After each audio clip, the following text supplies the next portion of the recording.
artificial intelligence, data center, semiconductor sector, engineering, procurement, construction, electronic, manufacturing services, renewable integration মানে solar energy, wind energy, যে কোনো ধরনের energy, সেই সবগুলো renewable energy সব কিছু, ইঞ্জিনিয়ারিং, প্রকিউরমেন্ট, কনস্ট্রাকশন যে সমস্তগুলো রয়েছে সমস্তগুলোর সঙ্গে একটা বিষয় যুক্ত রয়েছে। সে বিষয়টা কি জানেন?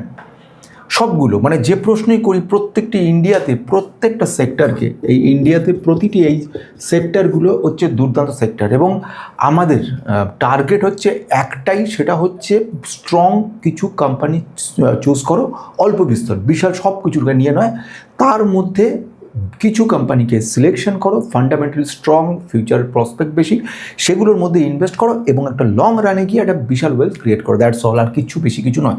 এখন এইখানে যে জিনিসটা রয়েছে সেই জিনিসটা কী বলতে পারেন? আমি এটা একটু হেল্প করে দিই। সেটা হচ্ছে ট্রান্সফর্মার।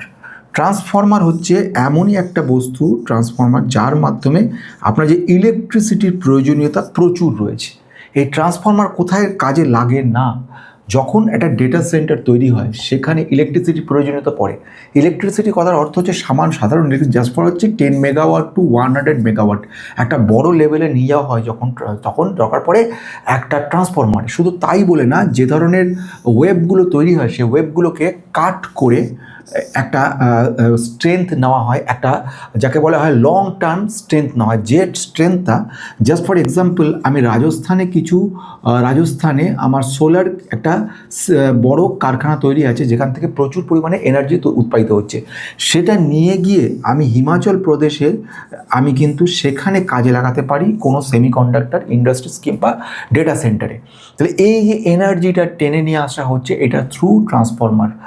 টোটাল এনার্জিটা যেটা রিলেটেড রয়েছে, যেরকম আমি ডেটা সেন্টারের পর আর্টিফিশিয়াল ইন্টেলিজেন্স, সেখানে যে সার্ভারগুলো রাখছি যেগুলো কাজে, সেখানে এআই দরকার পড়ছে ট্রান্সফর্মারে।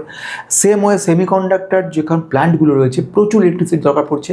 কখনো ইলেকট্রনিক যে সমস্ত কম্পোনেন্ট তৈরি করা কোম্পানিগুলো রয়েছে সেখানেও দরকার পড়ছে ট্রান্সফর্মার।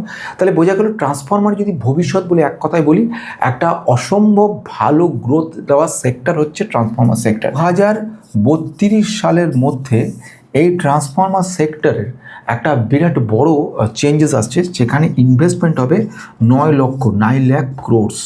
বোঝা যাচ্ছে 9 লাখ ক্রোর্সের একটা বিরাট বড় ইনভেস্টমেন্ট কিন্তু এখানে হচ্ছে 2032 সালের মধ্যে। কেন হচ্ছে? কারণ এই সমস্ত সেক্টরগুলো, 6খানা সেক্টর কিন্তু বিশেষভাবে দরকার পড়ছে এই ট্রান্সফর্মারের। তাহলে এই জায়গায় পৌঁছানোর আগে, অর্থাৎ এখন এই মুহূর্তে যদি কোনো একটা কোম্পানি সিচুয়েশন থাকে, এখন 10,000 ক্রোর্সের একটা কোম্পানি থাকে, সেই কোম্পানি যদি প্রজেক্ট প্রচুর পায় এবং সেগুলো ডেলিভারি করতে পারে, তার রেভিনিউ গ্রোথ যদি অ্যারাউন্ড 18% হিসেবে রাখা যায় এবং সেটা যদি আগামী 5 বছর রাখতে পারেন, তাহলে আপনার 1 লক্ষ টাকা একটা বিশাল বড় ওয়েলথ তৈরি করে দেবে। তাহলে পুরো ক্লিয়ার হয়ে গেল। তাহলে আজকের আমাদের লক্ষ্য কী রয়েছে? সিম্পল, ট্রান্সফর্মার সেক্টরের এক্স্যাক্ট যে ডেটাটা দিয়েছে গভর্নমেন্ট অফ ইন্ডিয়া থেকে, কোথায় পৌঁছেছে সেটা দেখাবো। সেকেন্ড ওয়ান, ট্রান্সফর্মার সেক্টরের মধ্যে কোন কোন কোম্পানিগুলো রয়েছে সেটা বলবো। আর লাস্ট ওয়ান বলবো ফিউচার এক্স্যাক্টলি কোথায় এগোতে চলেছে ট্রান্সফর্মার সেক্টরটা।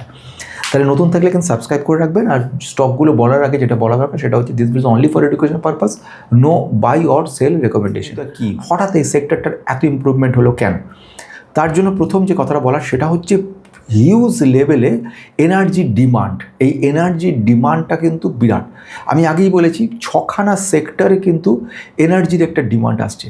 এই এনার্জি ডিমান্ডের থাকার কারণের জন্য এটা একটা অ্যাচিভমেন্ট হয়ে চলেছে দুর্দান্ত গ্রোথ লেভেলে 18 to 22। মানে 18-22 বললে কিছু বুঝবে না, কিন্তু যেটা বোঝার জন্য বলা সেটা হচ্ছে একটা টাকা মোটামুটি লং রান যদি 7 বছর রেখে দিতে পারো এই সেক্টরের ক্ষেত্রে, সব যে কোনো কোম্পানি, তারা কিছু কোম্পানি যেগুলো ফান্ডামেন্টাল স্ট্রং, তাহলে তুমি একটা যে রিটার্ন পাবে মোটামুটি ধরে নিতে পারো 5 বছর কি 7 বছরের মধ্যে অন্তত 6-7 গুণ রিটার্ন বা তার বেশি হতে পারে। এমনকি 10 গুণ রিটার্ন যদি দিয়ে দেয় তাহলে অবাক হবার ব্যাপার নয়।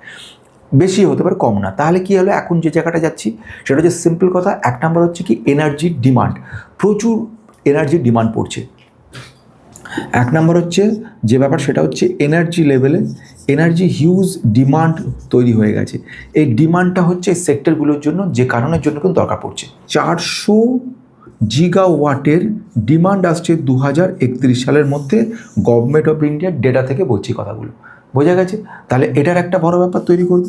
2 নম্বর পয়েন্ট আমি বলবো, 2 নম্বর হচ্ছে রিনিউয়েবল ইন্টিগ্রেশন। রিনিউয়েবল ইন্টিগ্রেশন কথা খুব সিম্পল যদি বলি, একটা ব্যাপার সোলার এনার্জি এবং আরেকটা এনার্জি হচ্ছে সেটা হচ্ছে উইন্ড এনার্জি। দুটো কিন্তু আমাদের প্রচুর ডিমান্ড এবং সেই অনুযায়ী চলছে কাজ। এখন প্রশ্ন আসছে, এই যে সোলার এনার্জি এত ডিমান্ড, এই এনার্জিগুলোকে স্টোর করতে হবে, এনার্জিগুলো দূরবর্তী অঞ্চলে পাঠাতে হবে। রাজস্থানে বসে থেকে যে কোম্পানি টোটাল সোলার এনার্জি তৈরি করছে, এনার্জিগুলোকে স্টোর করে আমাকে হিমাচল প্রদেশ ডেটা সেন্টারে নিয়ে যেতে হবে। এই কাজটা কিন্তু থ্রু ট্রান্সফর্মার মাধ্যমে হবে। এবং রিসেন্টলি ইন্টেলিজেন্স, যে সমস্ত আর্টিফিশিয়াল ইন্টেলিজেন্স দেওয়া যে সমস্ত ট্রান্সফর্মার চলে এসেছে, যেগুলো আমি একটু পরে বলবো, সেগুলো জানলে অবাক হয়ে যাবেন যে ট্রান্সফর্মার কোন লেভেলে যাচ্ছে, ওয়ার্ল্ড ক্লাস লেভেলে যাচ্ছে। যারা বিশ্ব যে লেভেলে ভাবনা চিন্তা করছে, সেই লেভেলে ইন্ডিয়া কিন্তু কাজ শুরু করছে এবং সেখানে বেশ কিছু অগ্রগতি হয়েছে, পরে আসছে, খুব ইন্টারেস্টিং। যে কথাটা বলছি সেটা হচ্ছে কি, সেটা হচ্ছে ইন্ডাস্ট্রিয়াল এক্সপ্যানশন, অর্থাৎ ইন্ডাস্ট্রি আস্তে আস্তে ইম্প্রুভমেন্ট হচ্ছে। এই যত ইম্প্রুভমেন্ট হবে ততই কিন্তু দরকার পড়ে যাচ্ছে এই ট্রান্সফরমারের। সে কারণের জন্য কিন্তু ইন্ডাস্ট্রিয়াল যত রকম এক্সপ্যানশন হতে চলেছে, এক্সপ্যানশন, ঠিক সে কারণের জন্য কিন্তু আমরা দেখতে পেলাম এই লেভেলে একটা ইম্প্রুভমেন্ট। এবারে আমি চলে আসছি, এই ব্যাপারগুলো তো বুঝলাম, কিন্তু এবারে আমাদের স্টকের ক্ষেত্রে কোথায় কী জায়গা তৈরি হচ্ছে, কী কোম্পানির কথা বলছে। প্রথম মানে এক্সিলেন্ট ব্যাপার তা নয়, কিন্তু আমি যেটা মনে করছি সেটা হচ্ছে হিতাচি এনার্জি। কোম্পানিটা যদি দেখি 5 বছরের মধ্যে একটা অবিশ্বাস্য রিটার্ন দিয়ে দিয়েছে এবং এই রিটার্নটা সত্যি মানে অদ্ভুত ধরনের রিটার্ন। এবং এই রিটার্ন কিন্তু এক্সপেকটেশনে করি না আমরা, 1713%।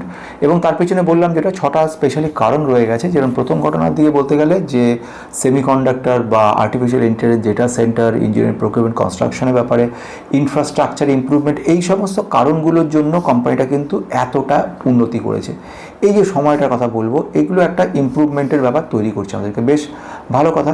কিন্তু এখন যে প্রশ্নটা আসছে সেটা হচ্ছে, এই যে কোম্পানি হিতাচি এনার্জি, এর যদি ফান্ডামেন্টাল দেখবেন যে লার্জ ক্যাপ কোম্পানি, যেটা বললাম, পি রয়েছে অসম্ভব হাই, পিতে 147 পি রয়েছে, এত ইমপ্রুভমেন্ট হচ্ছে। কিন্তু কোম্পানিটা ফান্ডামেন্টাল যেখানে দেখতে পাচ্ছি আমরা, সে প্রত্যেকটা ভালো জায়গা রয়েছে।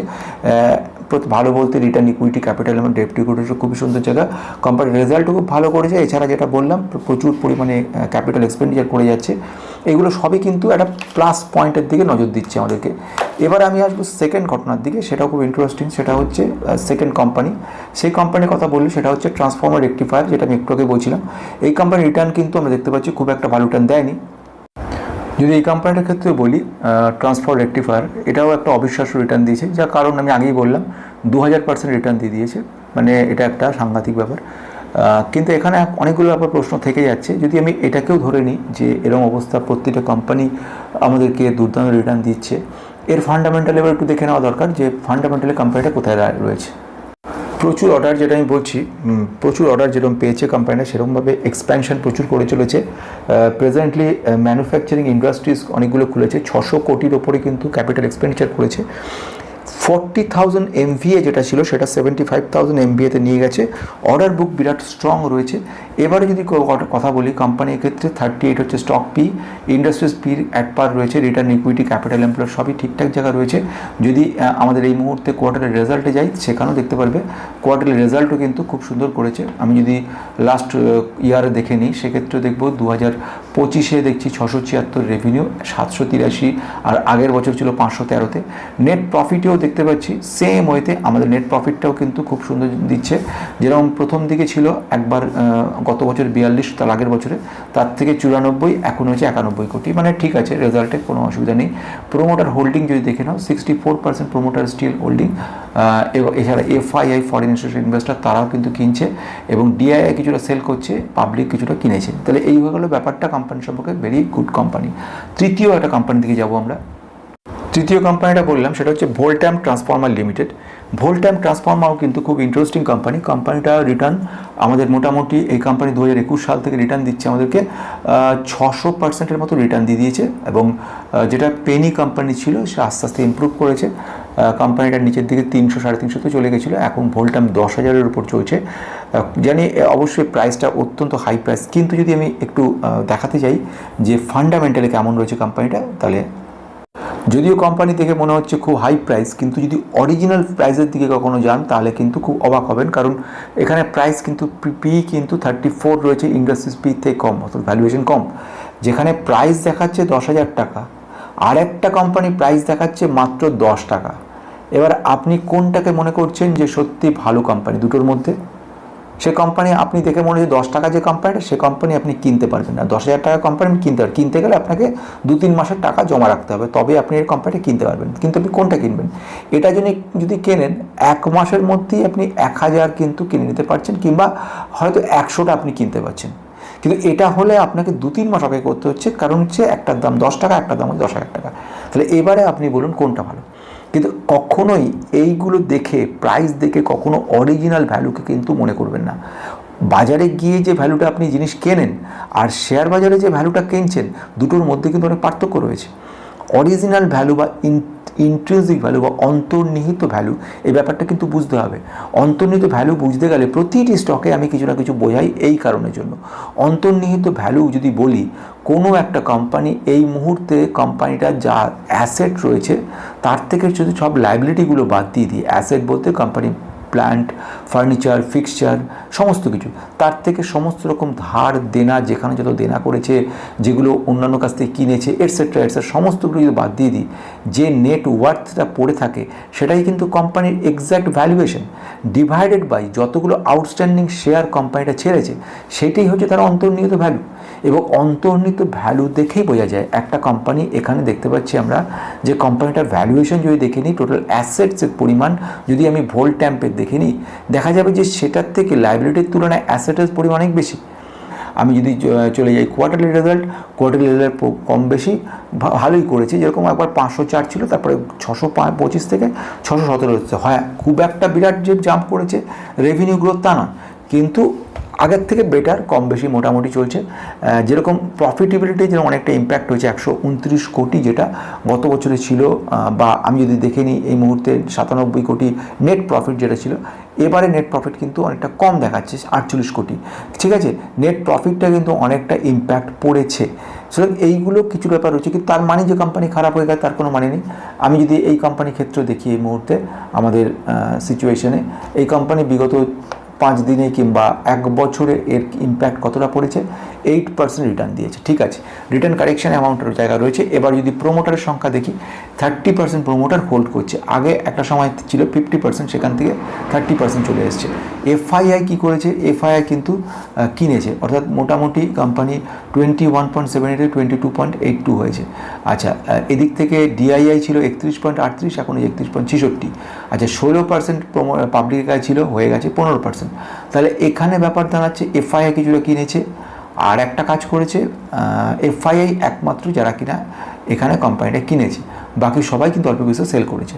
তাহলে এই হয়ে গেল আমাদের 1000% রিটার্ন দিয়ে দিয়েছে, আমাদের 1000% রিটার্ন দিয়েছে।